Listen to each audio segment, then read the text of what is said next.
हरे कृष्ण। देखिए, वैशाख मास की ना खूब अद्भुत महिमा है, इतनी अद्भुत महिमा है कि इस वैशाख मास को ना भगवान का ही नाम दे दिया गया। इसको माधव मास भी कहते हैं ना, भगवान का ही नाम है। तो इसकी महिमा स्कंद पुराण में, पद्म पुराण में खूब भर भर के है। इतना समय आपके पास नहीं मिलेगा क्योंकि ढेर सारा इसके अंदर है। तो मैंने कुछ कुछ बिंदु संकलन कर लिया है जो मैं आपको यहाँ पर बताऊंगा। वीडियो भले ही थोड़ा सा लंबा हो जाए, लेकिन मेरा आग्रह है कि आप इस वीडियो को जरूर पूरा देख लेना। वीडियो की शुरुआत करने से पहले मैं आपको एक छोटी सी कहानी सुनाऊंगा। शास्त्र कहते हैं कि न प्राप्नोति यमम धर्मम सुकृत वैशाख स्नानतः। इसका अर्थ है कि वैशाख मास में केवल एक बार स्नान करने से मनुष्य यमराज के पास में नहीं फंसता। सूर्यपुत्र धर्मराज यानी यमराज का लेखा जोखा रखने का कार्य ही यदि कोई वैशाख मास में स्नान कर लेता है तो उसका समाप्त हो जाता है। यहाँ तक कि महाराज शास्त्र कहते हैं कि लेख्य कर्माणि विश्रांतश्च चित्रगुप्तो भवत तदा। इसका अर्थ है कि चित्रगुप्त भी अपने लिखने के कार्य से मुक्त हो जाते हैं, यानी विश्राम की अवस्था को पा जाते हैं। पापों से उत्पन्न हुए लोगों के सभी पुराने लेखे जोखे यानी खाते सब मिट जाते हैं। सभी के पाप इस वैशाख मास में नष्ट हो जाते हैं यदि कोई इस वैशाख मास का अच्छे से पालन कर ले तो। प्राचीन कहानी है जो ग्रंथों में मिलती है। वैशाख मास की एक धर्मात्मा राजा ने अपने राज्य में सभी से पालन करवा दिया है ना, कि वैशाख मास आ गया है, सभी लोग सूर्योदय के पहले उठकर स्नान कर लेना। इस प्रकार से उसने रणभेरी बजाया, धुमधुमियां बजाई, ताकि समस्त प्रजाजन वैशाख मास में स्नान कर ले। तो इसके बाद क्या हुआ ना कि मरणोपरांत सभी लोग विष्णु लोक को प्राप्त होने लगे और यमराज का नरक खाली होने लगा। चित्रगुप्त ऐसे ही बैठ गए, धर्मराज ऐसे ही बैठे हैं। यहाँ पर जो धर्मराज के जो सेवक हैं, जिसको हम लोग यमदूत कहते हैं, वे सब भी ऐसे के ऐसे ही बैठे हुए हैं। पृथ्वी लोक पर जाना ही नहीं है। अब हम करें तो क्या करें। नरक लोक यानी यमलोक तो ऐसे ही खाली हो गया। इतना ही नहीं, स्वर्ग लोक भी खाली हो गया।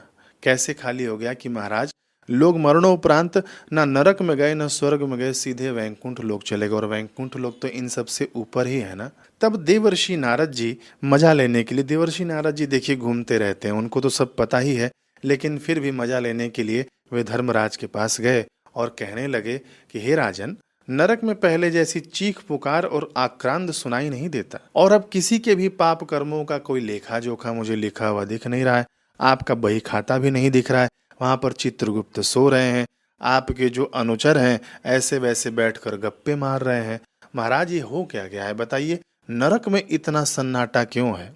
अब देखिए, देवर्षि नारद जी को तो पता है क्योंकि स्वर्ग लोक जाकर आए होंगे, उनको सारी बात पता है, लेकिन फिर भी तनिक चुटकी लेने के लिए वे यमराज से मस्करी कर बैठते हैं। हे धर्मराज, आप पूर्णतः मौन होकर ऐसे क्यों बैठे हुए हैं। तब यमराज जी खूब दुखी होकर कहते हैं कि हे नारद जी, इस समय पृथ्वी पर जो राजा शासन कर रहा है वह पुराण पुरुषोत्तम भगवान ऋषिकेश का अत्यंत परम भक्त है। वह राजा नगाड़े बजवा बजवा कर अपनी प्रजा को वैशाख मास के धर्म के प्रति यानी स्नान करो दान करो ये जागरूक कर रहा है। जो मनुष्य 8 वर्ष से अधिक आयु का हो और जो मनुष्य 80 वर्ष से कम हो, वे सभी लोग सुबह उठकर प्रातः काल स्नान कर लें। ऐसे नगाड़े बजवा बजवा कर सबको स्नान करवा देता है और उस स्नान के पुण्य प्रभाव से सभी लोग वैकुंठ चले जाते हैं। इसलिए अब मैं काठ यानी लकड़ी के समान जड़ और कर्महीन हो गया हूँ और नरक मेरे लिए केवल नाम मात्र रह गया है। अब मैं कोई राजा वाजा नहीं रह गया। राजा तो तब होता है ना जब प्रजा होती है, उसका अनुशासन होता है। यहाँ पर तो ताला लग गया है महाराज। लेकिन मैं ऐसे ही चुप नहीं बैठूंगा। मैं उस महाबली राजा का वध जरूर करूंगा, उसे जरूर मारने जाऊंगा उस पृथ्वी लोक पर जिसने मेरी ये सेवा कार्य बंद कर दिया है। आज के जमाने में कहा जाए कि जिसने मेरा ये बिजनेस बंद कर दिया है, ठीक है।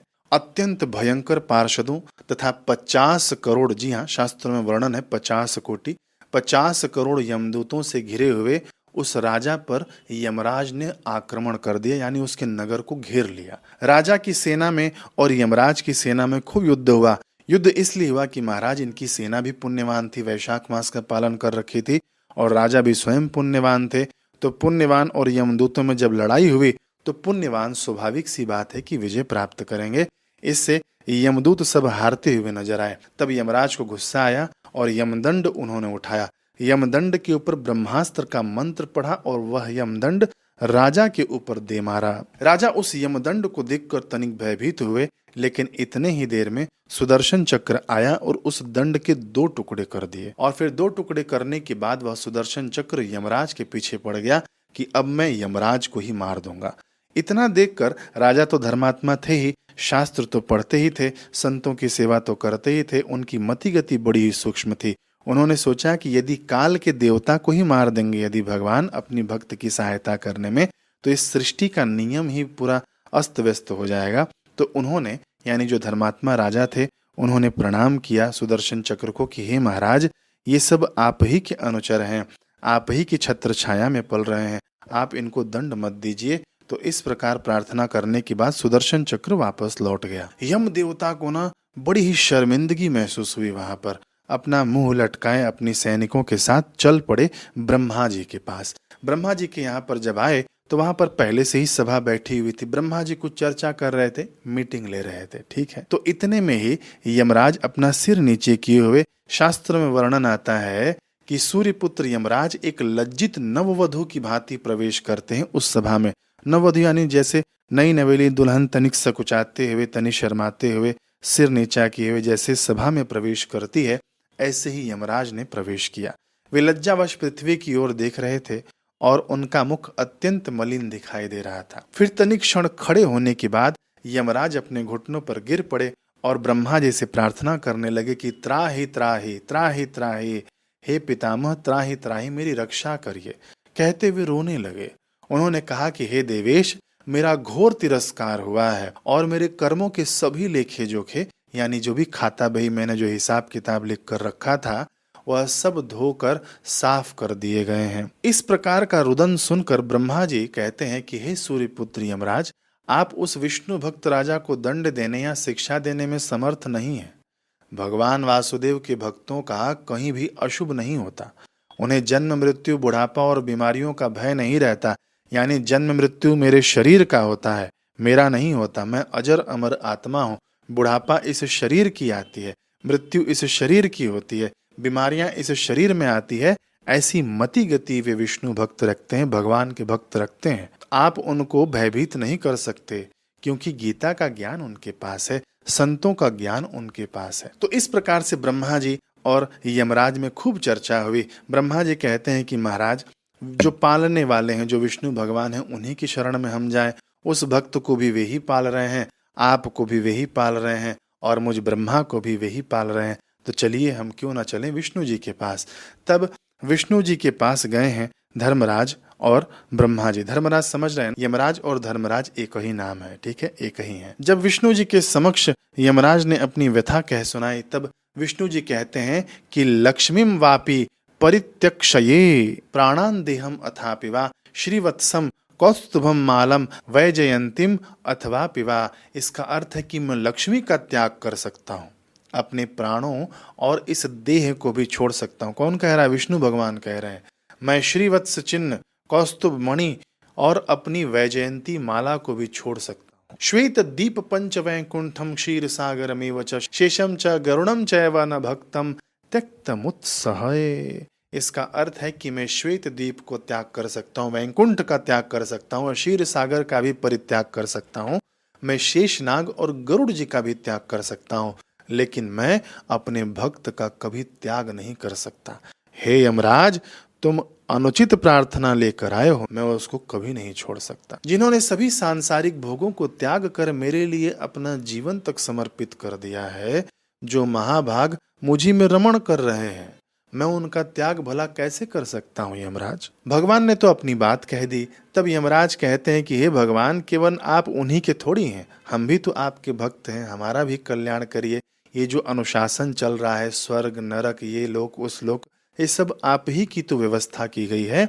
तो आप मुझ पर भी अनुग्रह करिए, मुझ पर भी कृपा करिए, क्योंकि ऐसे बैठकर खाने में तो दोष लगता है। मेरे द्वारा तो कोई सेवा हो नहीं रही है, मैं ऐसे बैठकर खाऊंगा तो नरक जाऊंगा। बिल्कुल ये स्कंद पुराण की मैं आपको बात बता रहा हूँ, ये बिल्कुल धर्मराज कह रहे हैं विष्णु भगवान से।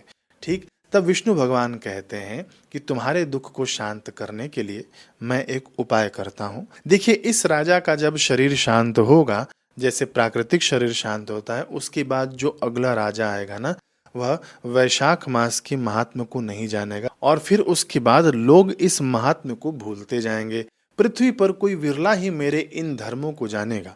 इसलिए हे यमराज, तब तुम्हारा कार्य यानी यमलोक का लेखा जोखा फिर से चलने लगेगा। तुम शोक मत करो, बस कुछ साल और रुक जाओ। फिर आगे भगवान नारायण यमराज को वरदान देते हुए कहते हैं कि अपना भाग यानी हिस्सा प्राप्त करने वाला व्यक्ति कभी दुखी नहीं होता। पृथ्वी पर जो मनुष्य तुम्हें यानी यमराज को तुम्हें उद्देश्य करके प्रतिदिन वैशाख मास में स्नान, अर्घ, जल से भरा हुआ कुंभ और अंतिम दिन यानी पूर्णिमा के दिन दही चावल का दान नहीं करेंगे, उनका वैशाख मास में किया गया सारा पुण्य कर्म फल नष्ट हो जाएगा। यानी जो भी आप लोग वैशाख मास में पुण्य कर्म करेंगे ना, यदि आपने यमराज को तर्पण नहीं दिया, यमराज को जल नहीं दिया, तो वह सब नष्ट हो जाएगा। आगे भगवान कह रहे हैं कि उनके वैशाख मास के महाधर्म यानी जो भी वे व्रत करेंगे, जो भी पूजन करेंगे, में तुम कोई विघ्न मत डालना, है ना, उसमें कोई विघ्न मत डालना। आपको कोई विघ्न डालने की आवश्यकता नहीं है यमराज जी, ठीक है। और जो लोग धर्म के पालक तुम्हारा यानी यमराज का भाग छोड़कर केवल मेरा ही पूजा करेंगे, इस बात को समझिए। भगवान कह रहे हैं कि यदि यमराज को जल नहीं दिया और उसके अंदर भले मास भर यानी पूरे महीने भर मेरा ही पूजन किया, तो भी हे महाभाग, उन्हें मेरी आज्ञा से तुम अवश्य दंड देना, क्योंकि उस पूजन का फल उनको नहीं मिलेगा। तो इस बात को आप लोग समझ लीजिए। तो यमराज को कैसे जल देना है ना, अपने पितरों को कैसे तृप्त करना है, इसके ऊपर मैं जल्दी से वीडियो बना दूंगा इसी वीडियो के बाद, ठीक है। तो एक एक दिन जो वैशाख मास में होता है ना, वह एक एक दिन पर्व मान लीजिए, एक एक दिन पुण्यदायक होता है। हम लोग तो हर महीने एक एक दिन की प्रतीक्षा करते हैं ना, लेकिन वैशाख मास यानी 30 दिन आपके हाथ में लड्डू है। आप इसका जरूर सदुपयोग करना, लेकिन इस बात का ध्यान रखना, रोज आपको यम तर्पण करना है, पितृ तर्पण भी करना है, ठीक है। कैसे करना है अगला वीडियो उस पर मैं बना दूंगा, जरूर देखकर करना जो लोग ये वीडियो देख रहे हैं। अब आगे हम लोग आते हैं, इसकी और महिमा सुनते हैं। भगवान आगे कहते हैं कि जो मनुष्य धर्मराज को आगे करके यानी उन्हें उनका भाग दिए बिना कर्म नहीं करते, उनका वैशाख मास में उत्पन्न हुआ सारा पुण्य स्वयं यमराज हर लेते हैं यानी नष्ट कर देते हैं। इसलिए वैशाख मास में प्रतिदिन स्नान करके यमराज को अर्घ्य अवश्य देना चाहिए, अन्यथा वैशाख मास का संपूर्ण फल विफल हो जाता है। और भगवान कह रहे हैं कि ये ना वैशाख मास की महिमा सभी को पता भी नहीं लगेगी, ये अपने आप गुप्त हो जाएगी, लुप्त हो जाएगी। लोग ना कार्तिक मास की महिमा खूब जानेंगे, माघ मास की महिमा खूब जानेंगे, लेकिन वैशाख मास उनसे भी आगे है, इसकी महिमा लोग नहीं जान पाएंगे। यमराज जी, आपका कार्य भी चलता रहेगा और जो धर्मात्मा पुरुष है उनका भी कार्य चलता रहेगा। स्कंद पुराण में आता है कि ब्रह्म हत्या सहस्रस्य पापम, यानी 1000 ब्रह्म हत्याओं का भयंकर पाप भी किसी न किसी प्रकार शांत हो सकता है। 1, 2, 3, 4 नहीं, 1000 ब्रह्म हत्या का पाप भी कोई न कोई उपाय से शांत हो जाएगा। परंतु जिसने वैशाख मास में स्नान नहीं किया, उसका वह पाप कभी नष्ट नहीं होगा। यानी जो वैशाख मास में स्नान नहीं करते हैं वे नराधम हैं, पापी हैं, उनके क्या पाप नष्ट होने वाले हैं। आगे श्लोक मिलता है हमको पद्म पुराण में कि करोड़ों वर्षों तक द्वारिकापुरी में निवास करने से जिस पुण्य की प्राप्ति बताई गई है, वह पुण्य माधव मास में यानी वैशाख मास में केवल एक दिन के प्रातःकालीन स्नान से ही प्राप्त हो जाता है। महाराज, स्नान की न खूब महिमा है। आप न करोड़ों वर्षों तक रहिए द्वारिकापुरी में यानी द्वारिका क्षेत्र में, तो जो आपको पुण्य मिलेगा, एक दिन आप वैशाख मास में स्नान कर लेंगे, वो उसी पुण्य के बराबर हो जाएगा। लेकिन सूर्योदय के पहले आपको स्नान करना है। आगे शास्त्र कह रहे हैं कि क्षीरम रसाधिकम क्षीरादधिकम दधि भूमि प दध्योधिकम घृतम यद्वदूर्जी। इसका अर्थ होता है कि हे राजन, जिस प्रकार सभी रसों में दूध श्रेष्ठ है, दूध से श्रेष्ठ दही है और दही से भी श्रेष्ठ घी होता है, उसी प्रकार अन्य सब महीनों की तुलना में कार्तिक मास तो श्रेष्ठ है, ठीक है, ऊर्जावान है कार्तिक मास। लेकिन आगे शास्त्र कह रहे हैं कि कार्तिकाधिको माघो माघोद वैशाख उत्तम। कार्तिक मास तो श्रेष्ठ है, लेकिन कार्तिक मास से श्रेष्ठ माघ मास है, और माघ मास से क्या श्रेष्ठ है, वैशाख मास सर्वोत्तम है। उस वैशाख मास में किया गया थोड़ा सा भी धर्म पुण्य कर्म वटवृक्ष के छोटे से बीज की तरह विशाल रूप बढ़ता है। एक वटवृक्ष होता है ना, बड़ का पेड़ जो होता है, उसका छोटा सा बीज आप जमीन में दबा दीजिए, देखिए कितना विशाल हो जाता है थोड़े ही दिनों में, है ना।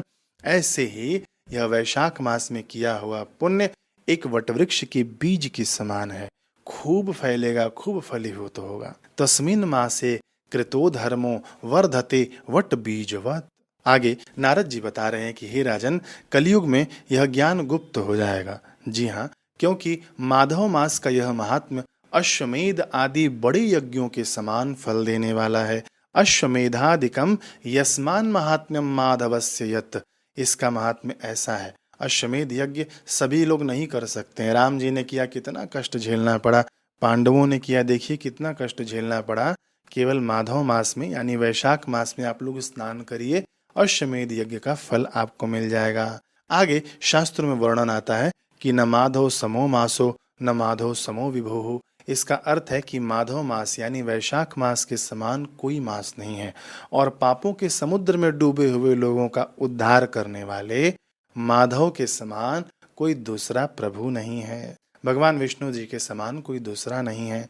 आगे वर्णन आता है कि दत्तम जप्तम हुतम स्नातम यद भक्त्यामासी माधवे तदक्षयम भवेत भूप पुण्यम कोटिशताधिकम। इसका अर्थ है कि हे राजन, माधव मास में भक्ति पूर्वक जो भी दान जप हवन और स्नान किया जाता है उसका पुण्य अक्षय हो जाता है।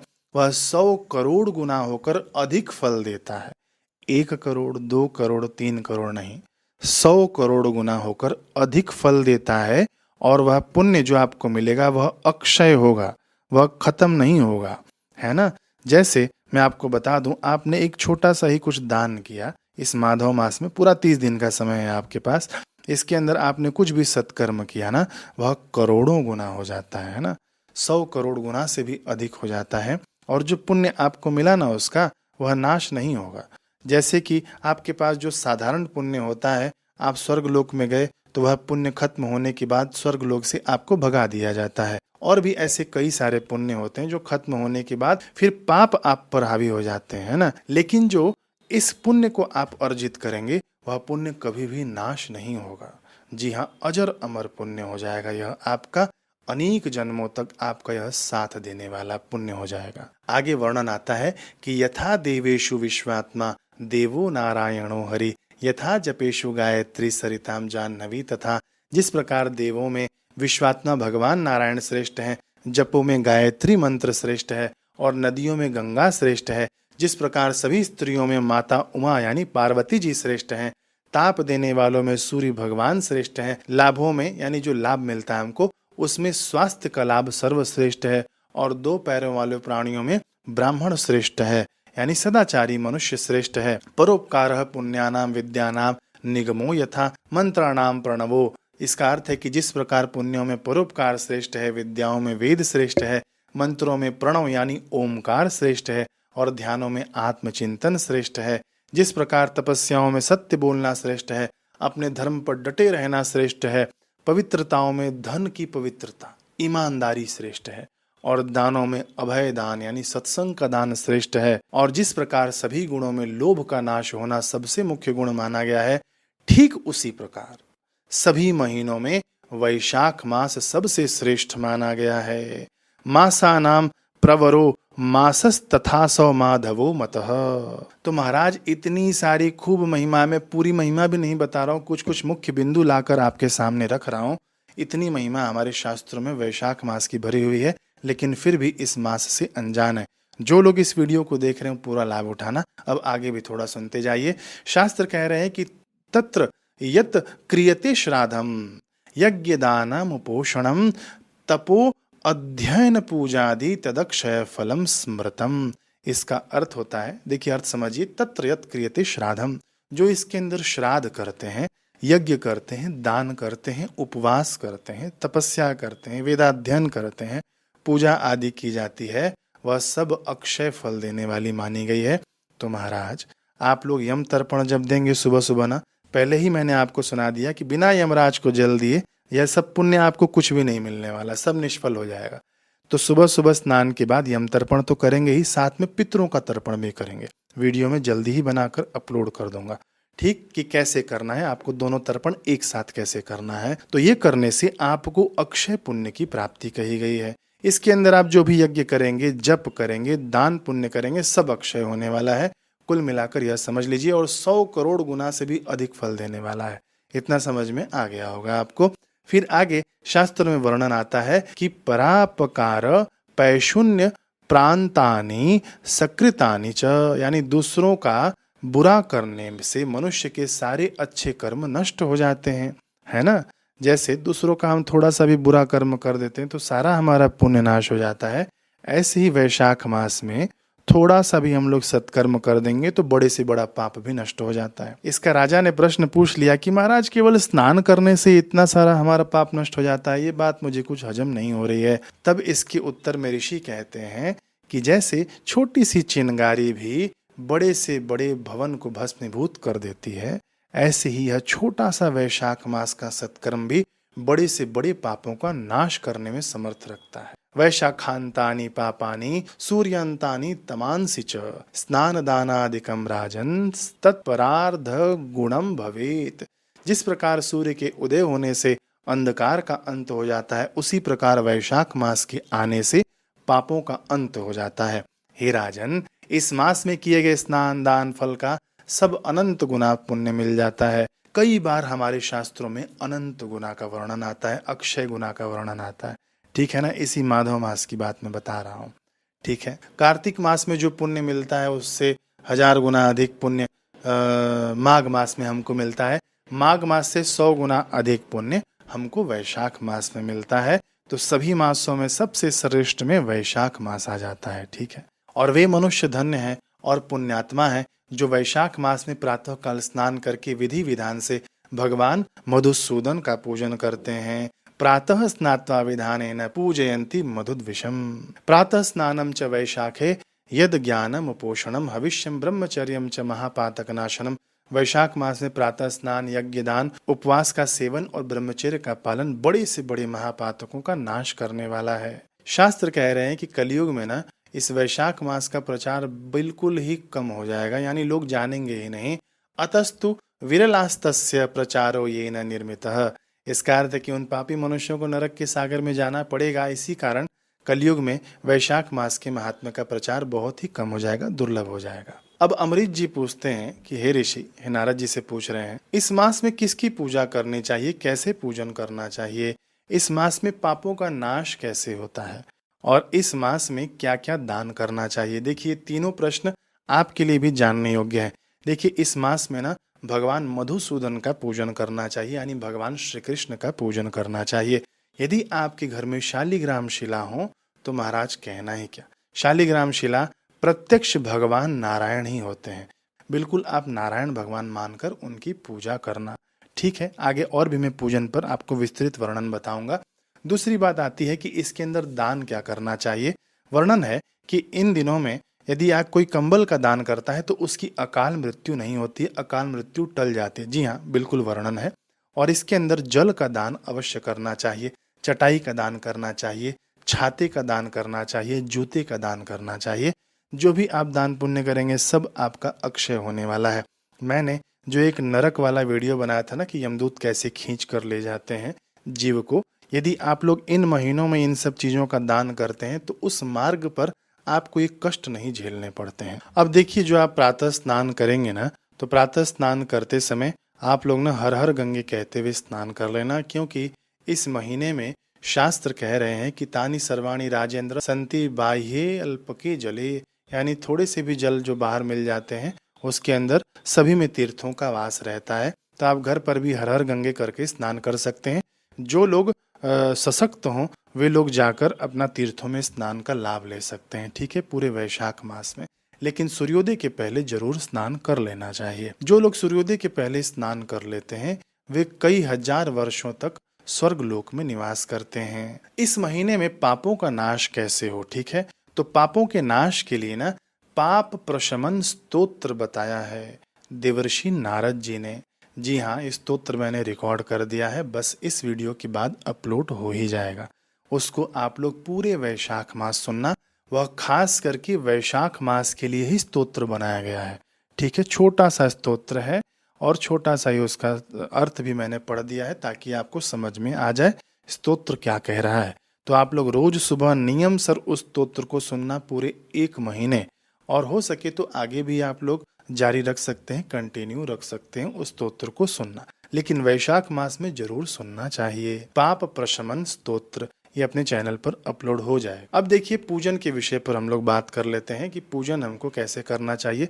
श्लोक मिलता है शास्त्रों में कि वैशाखे पूजिते देवो माधवो मधुहातुये नानोपचारे राजेंद्र तय प्राप्तम जन्मनः फलम। इसका अर्थ है कि जिन लोगों ने वैशाख मास में मधु नामक दैत्य को मारने वाले भगवान माधव की विधि विधान से उपचार से पूजा की है, उन्होंने ही अपने जन्म का वास्तविक फल पा लिया है।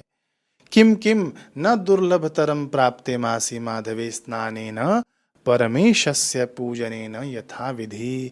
माधव मास में स्नान करने और परमेश्वर की विधि पूर्वक पूजा करने से संसार की कौन सी ऐसी दुर्लभ से दुर्लभ वस्तु है जो प्राप्त नहीं हो सकती, अर्थात उसे सब कुछ प्राप्त हो सकता है। उसका इहलोक भी सुखी हो जाएगा और उसका परलोक भी सुखी हो जाएगा। शास्त्र यहाँ तक कह रहे हैं ये न केनाप्युपायेन माधवे मधुसूदनम नार्चयेद यदि मूढ़ात्मा शौकरिम योनिमाप्नुयात। यानी जो मूढ़ात्मा, जो बुद्धि से भ्रष्ट लोग हैं, जो इस मास में भगवान केशव का पूजन नहीं करते हैं, जो भगवान माधव का पूजन नहीं करते हैं, तो उनका ना मृत्यु के बाद सुअर की योनि में जन्म होता है। तो बात हो रही थी महाराज पूजन की। तो देखिए यदि आपके घर में शालिग्राम शिला हो तो उनका आप जरूर पूजन करना। पुरुष सूक्त के श्लोकों के माध्यम से पूजन करना चाहिए। ये वीडियो मैं आपको बनाकर दूंगा। देखिए 2 वीडियो अभी आएंगे अपने, एक तो तर्पण वाला और एक पूजन वाला। मुझे याद दिला देना यदि ये वीडियो नहीं बनते हैं तो, ठीक है। तो आप ना पुरुष सूक्त के माध्यम से भगवान का पूजन करना, एक एक श्लोक पढ़ते जाना, अथवा तो मैं पढ़कर वीडियो में बता दूंगा, केवल आप वीडियो चला लेना और आप वैसे के वैसे पूजन कर लेना, ठीक है। तो इसके अंदर षोडशोपचार से पूजन करना है कि किस विधि से पूजन करना है। भगवान कहते हैं कि जिस विधि से भी आपको आता हो पूजन, उस विधि से आप लोग पूजन कर लेना। लेकिन वेदों के श्लोक के अनुसार यदि हम लोग पूजन करते हैं भगवान का तो आहा, कहना है क्या। पुरुष सूक्त अपने आप में एक बहुत बड़ी चीज है। पुरुष सूक्त से तो हम भगवान शिव जी का भी पूजन कर लेते हैं, भगवान विष्णु जी का भी पूजन कर लेते हैं। तो उसी मंत्रों के माध्यम से हम लोग ये वीडियो बना देंगे और उसके बाद आप लोग सुनते सुनते पूजन कर लेना। जो मनुष्य वैशाख मास में तुलसी के पत्ते से भगवान मधुसूदन की पूजा करता है वह करोड़ों जन्मों तक सार्वभौम राजा बनकर सभी सुख भोगों को प्राप्त करता है। इसके पश्चात वह करोड़ों कुलों यानी पीढ़ियों के साथ भगवान विष्णु का सायुज्य यानी मोक्ष प्राप्त कर लेता है। सर्वभौम कोटि जन्म सुभोगवान पश्चात कोटि कुलैर युक्तो विष्णु सायुज्यम माप्नुयात। लड्डू गोपाल हो आपके पास तो लड्डू गोपाल के ऊपर आप लोग पूजन कर लेना, लेकिन शालिग्राम सबसे सर्वोत्तम माने गए हैं, विष्णु भगवान के स्वरूप माने गए हैं, ठीक है। फोटो पर पूजा करना चाहें तो उस पर भी कर सकते हैं आप लोग, कुछ नहीं से तो कुछ तो करना अच्छा माना गया है, ठीक है। बस अब ये वीडियो इतना ही रखते हैं। अभी बहुत सारी महिमा मैंने तो बताया ही नहीं आपको, जितना मैंने अध्ययन किया था कुछ नहीं बताया, बहुत सारी चीजें निकाल कर रखी थी। बस इस वीडियो को हम लोग यहीं पर रोकते हैं, क्योंकि ना आप लोगों को जितनी मैंने महिमा बताई है उतने से आप लोगों को समझ में आ गया होगा। बाकी विस्तार करने का कोई अर्थ नहीं बनता है, इन्हीं बातों का पालन हमको करना है। तो वीडियो के आखिरी में मैं आपको बता दूं कि हमको क्या क्या करना है। सुबह सबसे पहला काम सूर्योदय से पहले उठकर आप लोग स्नान कर लेना।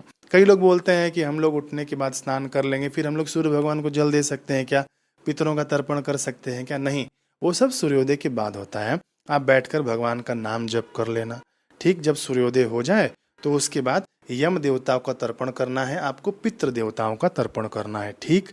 ये 2 कार्य सबसे प्रमुख रूप में आपको करना है जैसे ही सूर्योदय हो जाता है। फिर उसके बाद आपको सूर्य भगवान को जल देना है, ये तीसरा कार्य हो गया। फिर आपको ना पूजन करना है भगवान का, पुरुष सूक्त के माध्यम से पूजन आप लोग कर लेना। पूजन हो जाना तो फिर उसके बाद पाप प्रशमन स्तोत्र का श्रवण कर लेना।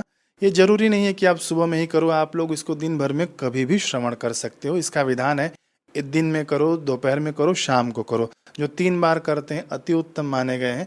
बाकी यदि समय नहीं हो तो शाम शाम को भी आप लोग कर सकते हैं, ठीक है। पाप प्रशमन स्तोत्र। फिर उसके बाद ना दिन में कुछ ना कुछ आप एक नियम बना लेना, भगवान ने जितना भी आपको सामर्थ्य दिया है उस हिसाब से आप दान पुण्य करने का नियम रख लेना। भले ही थोड़ा सा दान करना। महाराज, आप मनुष्यों का पेट नहीं भर सकते हैं तो किसी जीव जंतु का तो भर ही सकते हैं ना। जल दान, इसमें खूब महिमा है। तो किसी पशु पक्षी के लिए आपने जल दान के लिए कुछ बर्तन आदि रख दिया ताकि धूप में तपते हुए हमें जल पान करें, तो उससे भी आपकी पुण्यों की अभिवृद्धि होगी। ठीक है, चींटियों को कुछ डाल दिया, कुत्ते बिल्ली जो सड़क पर जो घूमते हैं उनको कुछ खिला दिया, गाय को चारा दे दिया, इसमें अधिक नहीं लगता है। थोड़े बहुत से भी आप लोग दान पुण्य कर सकते हैं। ठीक है, बाकी वैशाख मास कब से शुरू हो रहा है ये आपके वीडियो के टाइटल पर दिख रहा होगा। मैं इसलिए इस वीडियो में डेट नहीं बता रहा हूँ क्योंकि आप लोग जिस वर्ष भी देखें ना तो ऐसा नहीं लगे कि ये तो पुराना वीडियो है। आप लोग हर वर्ष इस वीडियो को देखकर लाभ ले सकते हैं। ठीक है, मैं टाइटल में डेट हर वर्ष चेंज कर दिया करूँगा। फिलहाल इस वर्ष आपको टाइटल में डेट दिख रहा होगा, थंबनेल पर भी डेट आपको दिख रहा होगा। कुछ पूछना होगा तो आप लोग ज़रूर पूछिएगा। ये नंबर है निःशुल्क सेवा के लिए जो आपको स्क्रीन पर दिख रहा है। इसका कोई शुल्क नहीं है, लेकिन हाँ वीडियो से ही संबंधित पूछिएगा, इधर उधर की बातें आप लोग मत करना। हमारा व्हाट्सएप चैनल भी चलता है, उससे यदि आप लोग नहीं जुड़े हों तो उससे जुड़ जाइएगा। जो छोटी छोटी तिथियां रह जाती हैं जिनका वीडियो बनाना ना, तो उसी पर मैं डाल देता हूँ कुछ सूचना जो भी होती है, तो उससे भी आपको खूब लाभ होगा। उसका भी डिस्क्रिप्शन में मैं आपको लिंक दे दूंगा। मिलते हैं अगले वीडियो में। हरे कृष्ण।